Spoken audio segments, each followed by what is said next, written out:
Welcome to the Lords Group Trading PLC investor presentation. Throughout this recorded presentation, investors will be in listen-only mode. Questions are encouraged and can be submitted at any time via the Q&A tab situated on the right-hand corner of your screen. Simply type in your questions and press send. The company may not be in a position to answer every question it receives during the meeting itself. However, the company can review all questions submitted today and publish responses where it's appropriate to do so. Before we begin, I'd like to submit the following poll. I'd now like to hand you over to Shankar Patel, CEO. Good morning, sir. Good morning everyone, and thank you for taking the time to join us for our H1 2025 results. The theme of our results is that we've made strong continued progress in our strategy. In terms of the highlights of today, we're really pleased that our group revenues have grown by 8.4% in what is still a challenging market. In particular, our like-for-like revenues are up 7%. And within our merchanting division, the revenue is up 12.6%, with an adjusted EBITDA that's up 8.6%. So really good performance in our merchanting division. In the last 6 months, we've acquired UK's largest online construction retailer, CMO, for £1.8 million in June. We've also opened 3 new merchanting branches to date. In terms of our liquidity and our finances, we completed a sale and leaseback of 4 operating sites for £13.1 million, and this has allowed us additional liquidity to leverage growth opportunities as the market recovers. Overall, our adjusted EBITDA performance is marginally ahead of the pre-clean heat market mechanism results of H1 2024, and 2025 has come in at 12.1 million adjusted EBITDA against a gross H1 2024 number of 12.6 million. Our net debt has been reduced by 15.4 million to 20.9, and that's from June 2024 to 36.3 million. And as a business and board is pleased to announce an interim dividend of 0.32p a share, which is the same as last year. I'll hand over to Stuart, my colleague, the CFO, to go through the financial review. Thank you, Shankar, and good morning, everyone. I'd like to take you through the key highlights of the group's financial performance in the first half of 2025. Revenue, as Shankar said, was up 8.4% to £232.1 million. We had a strong growth, as you can see, in quite a challenging market, where we haven't seen any great improvement in the repairs, maintenance and improvement sector, the RMI sector, where about 80% of our business trades. Like-for-like sales, as Shankar said, were up 7%, which is very encouraging. I think that compares favourably to some of our listed competitors who've reported first half results in the last few days and weeks. If you take our gross profit, that was up 3.6% to £44.8 million. And we saw good growth in our civils, dry lining and the boiler side. And that's impacted our margin mix a little bit, and we'll talk about that in a little bit later. You may remember that in 2024, the government introduced something called the clean heat market mechanism, which is particularly relevant or solely relevant to the plumbing and heating sector. And that resulted in higher boiler prices in the first half or first quarter of 2024. And the industry as a whole, when the government then cancelled or deferred the mechanism, decided to refund those high prices in Q2 and Q3 2024. So the impact of that on the Lords Group was we had an £800,000 better profit or profit benefit in the first half, and that reversed in Q3 in 2024 in the second half. So you can see when you look at our EBITDA, we reported £11.6 million last year. The underlying number before that clean heat market mechanism impact was £800,000 less, so £11.8 million. And we've increased slightly by 300k in the first half of 2025 to £12.1 million. You'll see in the bridge on the slide the benefit of the revenue in profit terms added 3.6 million. The slightly lower margin or gross margin percentage took away 1.3 million pounds of that. And we've done a pretty good job on underlying overheads. So you can see our overheads are up by about 2 million pounds. 1.2 of that is acquisitions we've made in the last 12 months. And the 3 branches that Shankar reported that we've opened in the first half. So our underlying overhead increase has been maintained or has been limited to 2%. And that reflects inflationary pressures in terms of property, transport And the additional costs we're facing, and every other business in the UK is facing, for employer national insurance and increasing national minimum wage. The impact of the CHM mechanism, as I've mentioned, rolled through into our adjusted operating profit, which was £6.2 million in the first half compared to £7.1 million last year. Our adjusted earnings per share as well, which is 1.35 pence per share compared to 1.57 pence last year. Net debt, as Shanker said, has reduced significantly. That's 42% down on the number at the end of June 2024. And as Shanker mentioned, the group, having strengthened its balance sheet and delivered strongly strategically in the last 12 months with a good merchanting performance in the first half, as the board decided to maintain the dividend at 0.32 pence per share, which is the same number as last year. If I turn now to the merchanting or the divisional performance, our merchanting business continued to grow in the same way it grew as we reported in Q4 2024 by double-digit amounts. So its revenue is up by 12.6% to £117.7 million in the first half of 2025. Like-for-like sales, when you strip out the impact of branches, the branch mix or acquisitions, was 11.5%, which is obviously very strong. And we had a good first half, particularly in civils and dry lining, as I've mentioned, and that impacts the margin mix. So gross profit is up by slightly less than the revenue increase, up by 5.7% to £30.4 million. And we managed to maintain a tight grip on our overheads, as you can see there. So about half of our increase in overheads, which is about £1 million, came from the new branches that we've opened, as Shanker reported. And we've limited the overhead increase to 2% on a like-for-like basis. And the same pressures that I've mentioned earlier are impacting our merchanting division. With property gains the same as last year, those came from the sale and leaseback of 4 merchanting properties in 2025 compared to a credit on a park or a lease in 24. Our adjusted EBITDA was now 8.6% higher at £8.2 million compared to £7.6 million in the first half of 2024.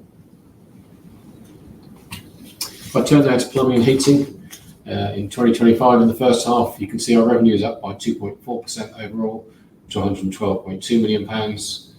Boiler volumes are up by 6.8% in the first half, and we maintained our market share, which is running at around 11%. And within the plumbing and heating division, our wholesale business did pretty well. That's where the boiler volumes will sit. So that was up 11%, half on half. We had a more challenging time for our Mr. Central Heating Plumbers Merchant brand, and that led to a margin mix impact. So our gross margin percentage was 80 basis points lower in the first half compared to last year, and you can see the impact of that on the gross profit at £13.9 million compared to £14.5 last year. Costs were tightly controlled. You can see a £500,000 increase. The majority of that was the business we acquired in the back end of 2024, Ultimate Renewables. So the like-for-like interest was limited to 1% in the half, which is a good performance. Adjusted EBITDA, when you compare it to the number adjusted for the clean heat market mechanism, with £3.9 million compared to £4.2 million CHM adjusted last year. So a resilient performance from our plumbing and heating division in the first half of 2025. I'd like to take you through the cash flow over the last 12 months. That's the 12 months ended June 2025. As Shanker mentioned, we reduced net debt by £15.4 million from £36.3 million to £20.9 over the last year. Within that, our adjusted EBITDA was £21.9 million. We've managed to generate a bit of a positive working capital movement of £2.5 million in the last 12 months, which is positive, good news. We've continued to maintain spend on our branch network, and as we said, we've opened 3 new branches, so CapEx is £2.8 million in the period, but very tightly controlled. And the rentals on our branch fleet or branch network came to £12.5 million in the last 12 months. That gives us an operating cash flow of £9.1 million. When we compare that to our adjusted operating profit for the last 12 months, it comes to about 97% of cash conversion. So we converted 97% of our profit into cash, which I think is a creditable result. If we look further to the right on that on the chart, you can see that sale and leaseback proceeds net of profit We spent £4 million just over on tax and interest, and about £2.9 million on either current year or last 12 months acquisitions or deferred consideration for previous year acquisitions. £500,000 in dividends, and that gives us the 15.4 million reduction in debt that we've been referring to. If we then look at the balance sheet, you can see there's a drop in tangible assets where we've done the sale and leasebacks over the last 12 months. So 5 properties sold and leased back, all operating properties. So you see a £20.5 million tangible assets number in 24 is reduced to £9 million. Working capital, as I said, has been well controlled, but still a little bit more to go, we think. So reduced that in the balance sheet terms by 2.2 million to £39.5 million. And our working capital sales ratio has come down accordingly to 8.7% compared to 9% this time last year. As we said, we reduced debt by £20.9 million to £20.9 million. Our leverage under the bank calculations comes in at 2.2 times, which is slightly different calculations. It compares to a covenant basis of 3.25, so plenty of headroom under the leverage covenant for us at the current time. And we can run with bank facilities of £75 million. One's a committed revolving credit facility, which is £50 million, and that's committed until April 2027. And we have a £25 million invoice discounting or invoice financing facility alongside that. You may recall from the last presentation, we released about £20 million from the RCF in April 2025, really to save future commitment fees, and we couldn't actually use that additional amount of facility. Our headroom at the end of June, which is basically the surplus of our facilities over our net debt position, was over £50 million. So plenty of headroom and plenty of capability to pursue accretive organic opportunities and selective M&A as we have done in the last 12 months. So that concludes the balance sheet, and I can now hand back to Shanker to give you an update on our strategy. So on this slide, you'll see the strategic progress that we've made in the last 12 months. To remind those on this call that our strategy is a combination of margin accretive organic growth and highly selective disciplined M&A. On the organic growth front, we've opened 3 branches, which is going to be has added 2.4 million in revenue within the first half. We've continued to enhance our business with new product ranges. In terms of selective M&A, in the last 12 months, we acquired Ultimate Renewables in October 2024. It's a business that is doing extremely well under our ownership, with the former management team in place, growing our offering in the renewables heating market. We also acquired CMO in June 2025. In addition to organic growth and M&A, we've also strengthened our management team. In November 2024, we recruited Steve Durden-Hollenby as our COO of Merchanting, and I'm really pleased to announce that we've recruited Matt Webber to be the COO of the Plumbing and Heating division. That was in September 2025. Our colleague Neil Lake will now take responsibility for group business development, working closely with myself and Stuart in growing our business further. And as you can see in the last bullet point, in the last 12 months, we've strengthened our balance sheet by reducing our debt substantially. An update in the merchanting strategy. So strong first half revenue growth of 12.6% in what is a challenging market. A lot of that growth has come through some of our selective brands, in particular George Lyons, AW Lumb, and Advanced Roofing. And in terms of brand development, we've opened a new site under George Lyons in Maidstone, Kent, or near Maidstone, Kent. That's a 1.5 acre site.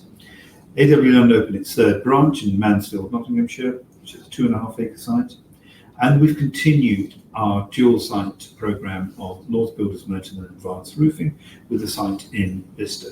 That was formerly a builders merchant that was owned by a family for over 50 years. And we were fortunate enough to be able to take it once they closed their business. We therefore see further opportunities to incrementally add to our brand geographical footprint. And we also see selective M&A opportunities for specialist brands or geographies. On the next slide, I wanted to go through some of the detail on our specialist brands. So George Lines is a strong brand that's been in our ownership since 2016. You see on the left-hand side of the slide the number of branches that we've opened since we've acquired this business: Aylesbury, Horsham, Ilkeston 2024, and then lately with Maidstone. The business is a specialist civils merchant. It's selling aggregates, concrete, drainage, ducting, and landscaping products, more into the commercial and infrastructure markets.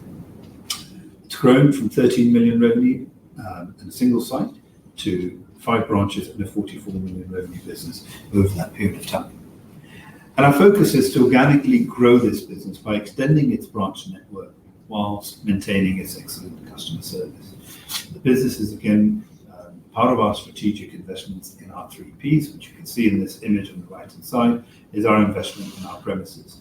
The Maidstone branch on the right-hand side is a well-invested branch where we think that that investment will allow us to be able to grow this business to a multi-million-pound revenue in years to come. We then have another specialist branch, Advanced Roofing, that we acquired in 2022. Soon after we acquired it, we put in an implant in our Beaconsfield branch. Beaconsfield branch is a large 4.5-acre site.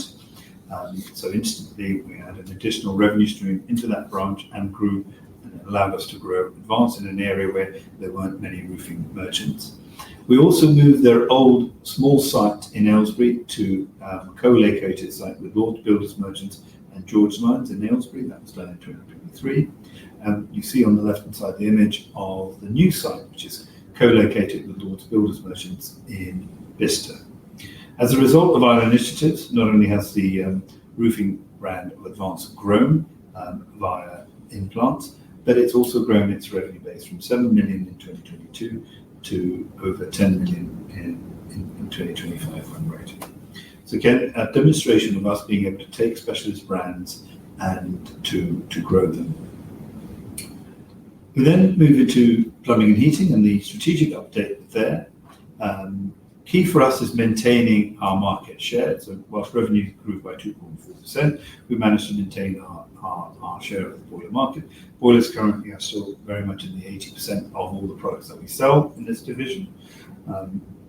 What we've also done is strengthen the management team in our Mr. Central Heating brand. We recognise there's tremendous opportunity in that brand, and that in order to be able to grab that opportunity, we need to have a dedicated management team that is focusing on the growth of Mr. Central Heating. We've managed to do that. Our renewable revenues are up by 57%, as Ultimate Renewables has started to perform in line with our expectations. That business is earmarked for growth as the renewable market itself starts to grow, and the government intent of reducing the country's reliance on fossil fuel-based heating systems. We've also strengthened the business by appointing Matt Webber as COO. Matt comes with over 20 years experience in the P&H industry. He's worked for companies such as Genuit, AD, and Wolseley, so merchants and manufacturers. Again, all of our businesses are reliant on really good supplier relationships, and that comes with tremendous relationships, not just with customers, but also suppliers, which is a very key stakeholder to our business. Our goals in this business is to maximize the efficiency of our wholesale business model. We believe we've got a tremendous opportunity because we have the infrastructure of product, supplier connections, physical locations, and a management team that are experts in their field. So now as we start to really focus on maximizing the efficiency levels of this business, we will see growth coming through. In addition, we have the opportunity in air source heat pump design, supply, and implementation. This is something that we believe will be required, not just on a new build, but also as the market for retrofit in renewables starts to take off. And we also have the aim, the continuous aim, of driving non-boiler products and our higher margin Mr. Central Heating brand. Here's an example of, again, an acquisition in the plumbing and heating division. And this is of Direct Heating and HRP Trade, a business that we acquired for 9.3 million in 2022. HRP Trade is a leading national distributor of plumbing and heating spares. It complements our plumbing and heating business, wholesale business very well. Same customer base, and spares is intrinsically linked to boilers. It's a very good model that we are using to show how we can be very efficient in distributing our products. On the right hand side, you can see the revenue CAGR. Despite a very challenging market, this business has grown by 8%. It also has a merchanting business with 4 branches, predominantly in Essex, and these branches are highly aligned with our Mr. Central Heating brand. On the next slide is the digital division that's been created through CMO. The CMO is a leading online retailer. We acquired it in June 2025 for 1.8 million. That included a freehold property worth 1.2 million pounds. The business has a last 12 months revenue of 47 million to the end of June 2025. What we realized at the time of acquisition that some of the issues that it faced was a restricted supply chain due to trading conditions and the removal of credit insurance. We had the opportunity to acquire this business in the process, and since the 6th of June, what we have done is re-established a supplier base from scratch. We're now over 90% product availability. It's key to their proposition, and their proposition is a dropship model. 70% of their business is dropship, 30% supplied through their own depots, of which there are 2, one in Plymouth and one in Darlington. On the right hand side, you'll see all the various storefronts that they have, from plumbing all the way to insulation. And they have, again, a unique model with assisted sales, where customers are encouraged to call if they're unsure about either pricing or product availability or product attributes. A wonderful team in Plymouth who really serve the customer very well in their journey to buy construction materials online. What we've also done is driven down refunds. They were running at around 21% by the time we acquired the business, and they're currently down to 6%.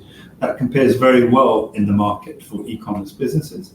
However, we are still striving to reduce that further. The other thing that we've done at speed is to implement a cost reduction plan, and that is expected to exceed £1 million in 2026. Our medium-term strategic plan is to recover the business in terms of revenue to its prior run rate. We then want to leverage off the wider group purchasing product range. The group itself prides itself on having excellent customer relationships, and there is a commonality in suppliers between our merchanting and plumbing and heating divisions and our digital division of CMO. So we'll be working now with our supplier stakeholders to see how we can position all of our various divisions such that we can leverage off each other's volumes. It's a digital first business, so driving efficiency through its cost model is another major part of our strategic plan. We will be using the technology team that we have in CMO to assist us with gaining efficiency models through all of our various divisions. So in summary, I wanted to remind investors of some of the commitments that we made at the time of our IPO in 2021. One commitment we made was that we would like to be a £500 million business by 2024. I'm pleased to say that as it stands, our revenues are expected to exceed 500 million in 2025, a year later than we'd ideally like to have achieved. But what is really interesting is when you look at the box on the right hand side, it shows our compounded annual growth rate since 2021 when we listed.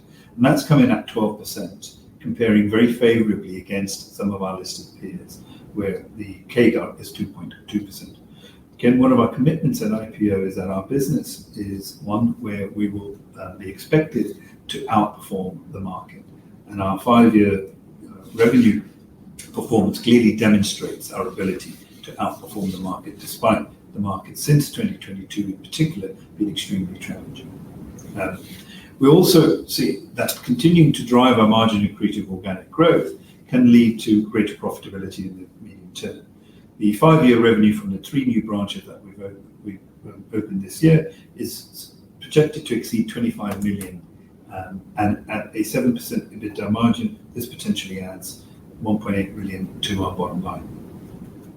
Same with selective M&A. We have a strong record in value creation in what is still a highly fragmented market. And CMO also accelerates our online business model. At the time of IPO, we had an aim of 25% of our revenues being digital. The acquisition of CMO gets us very much close to that stated aim. So we're delighted that we've again followed up on that commitment.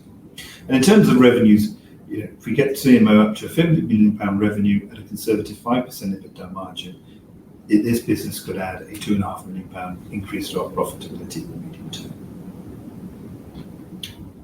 Before I take questions, I'll just run through our outlook.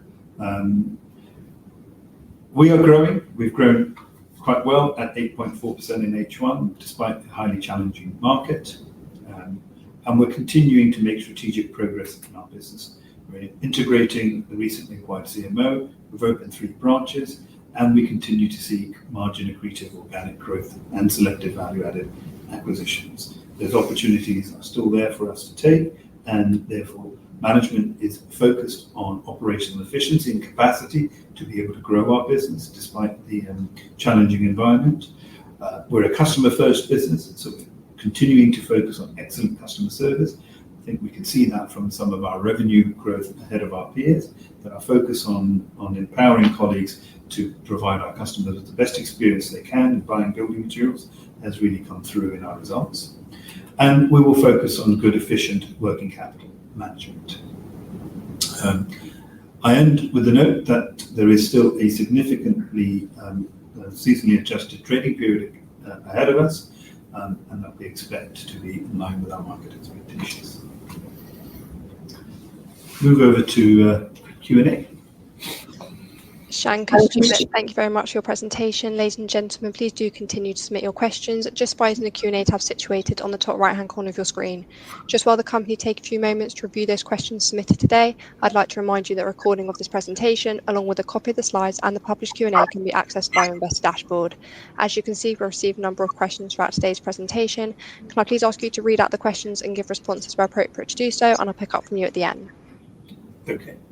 So we've got question from Stuart D. You've highlighted consolidation opportunities in the fragmented UK market. What type of acquisitions are you prioritising? We're prioritising acquisitions that add strategic value to our business. So specialist businesses such as Advanced and George Lyons, whilst in size they are smaller, but they do add a higher EBITDA contribution. So that's one area that we're prioritising. And then the other area we're prioritising is where we can expand our geographical footprint with synergies.